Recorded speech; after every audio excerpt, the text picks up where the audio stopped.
6 દિવસ ભીષણ ગરમીમાં શેકાવા ગુજરાતીઓ રહે તૈયાર. પોરબંદરમાં 3 દિવસ હીટવેવ સાથે ઓરેન્જ એલર્ટ, તો કચ્છ, રાજકોટ અને જૂનાગઢમાં યલો એલર્ટ.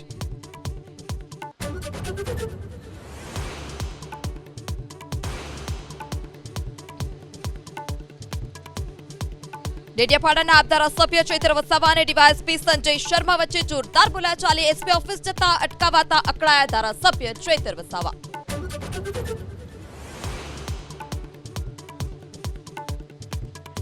સુરતમાં અસામાજિક તત્વોના સોશિયલ મીડિયા એકાઉન્ટ પર પોલીસની સ્ટ્રાઇક. 300 થી વધારે ગુંડા તત્વોના સોશિયલ મીડિયા એકાઉન્ટ પોલીસે કર્યા ડિલીટ.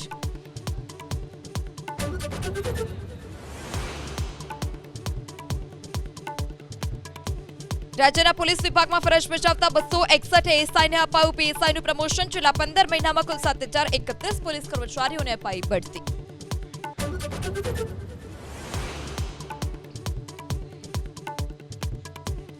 ગોંડલ પંથકમાં 4 પગનો આતંક. સાચરીયાળી ગામમાં દીપડાએ પશુનું મારણ કર્યું. વન વિભાગે દીપડાને પાંજરે પૂરતા જ સ્થાનિકોએ લીધો રાહતનો શ્વાસ.